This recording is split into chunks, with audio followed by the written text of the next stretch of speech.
আসবো অন্যান্য খবরে। এই মুহূর্তের আরেকটি গুরুত্বপূর্ণ খবর পাওয়া যাচ্ছে যে নদিয়ার গয়েশপুরে 245 নম্বর বুথে উত্তেজনা, কেন্দ্রীয় বাহিনীর লাঠিচার্জের খবর পাওয়া যাচ্ছে। বিশদে জানবো এই ঘটনা সম্পর্কে। আপনাদের জানিয়ে রাখি, গয়েশপুরে সেখানে কেন্দ্রীয় বাহিনী লাঠিচার্জ করেছে। বিনা প্ররোচনায় লাঠিচার্জের অভিযোগ উঠেছে কেন্দ্রীয় বাহিনীর বিরুদ্ধে এবং সেই লাঠিচার্জে অন্তত 5 জন আহত হয়েছেন। এখনো পর্যন্ত এই খবর পাওয়া যাচ্ছে। আপনারা দেখতে পাচ্ছেন সেই ছবি।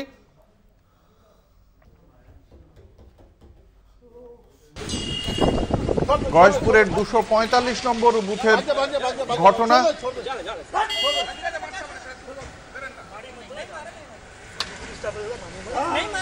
বিনা প্ররোচনায় লাঠিচার্জ করে কেন্দ্রীয় বাহিনী, এমনটাই অভিযোগ।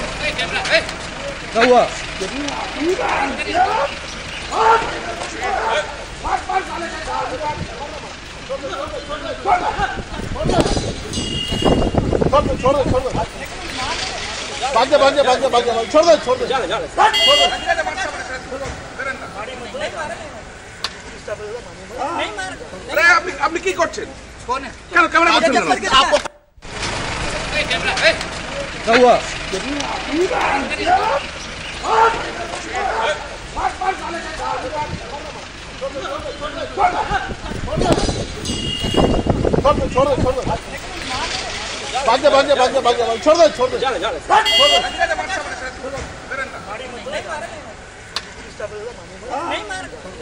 আপনি কি করছেন?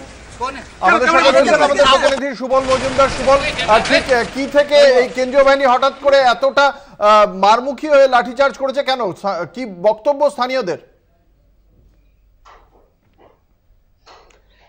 দেখো, যেটা জানা যাচ্ছে যে এই কিছুক্ষণ আগে মানে বেলা 4টে নাগাদ, প্রায় ভোট পর্ব শেষের দিকে, সেই সময় বাড়ির কাছেই 4-5 জন যুবক, যারা গয়েশপুরের 245 নম্বর বুথের পাশেই তাদের বাড়ি, এবং সেখানেই তারা গল্প করছিল বলে জানা যাচ্ছে। হঠাৎ করে কেন্দ্রীয় বাহিনীর একটি গাড়ি এসে দাঁড়ায় এবং পাশে একটা পার্ক, এবং সেখান থেকেই কিন্তু নেমে এসে তারা লাঠিচার্জ করতে থাকে এবং 4 জন থেকে 5 জনের লাঠি লাগে। বাকিরা তখন ছুটে পালায় এবং কেন্দ্রীয় বাহিনী তাদের তাড়া করে পালিয়ে যেতে তারা বাধ্য হয়। পাশাপাশি সেখানে কিছু মহিলাও ছিল, তারাও ভয়ে কিন্তু আতঙ্কে ছুটে পালায়। অঙ্কুর, এখনো পর্যন্ত এই ঘটনার প্রেক্ষিতে কতজন আহত হয়েছেন সে বিষয়ে কিছু জানা যাচ্ছে?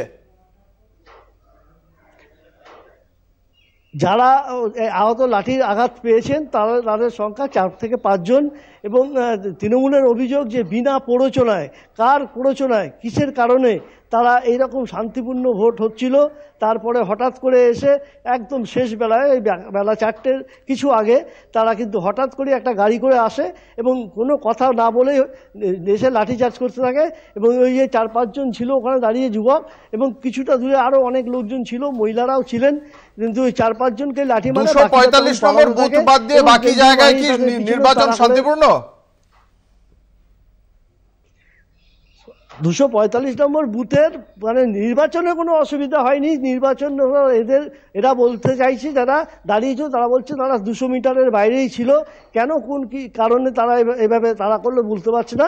বাকি কিন্তু সকাল থেকে বিভিন্ন যে ঘটনা ঘটেছে সারা গয়েশপুরে, প্রথমে যেমন বিজেপির এজেন্টকে মারধর, তারপরে ওখানকার মণ্ডল সাধারণ সম্পাদক তাকে রাস্তায় ফেলে মার, এবং পরবর্তীতে সেখানে শান্তনু ঠাকুর আসেন এবং বিভিন্ন বুথে যেখানে এখানে বিজেপির এজেন্ট বসতে দেয়নি তাদেরকে বসায়, এবং উত্তেজনা সারাদিনই ছিল।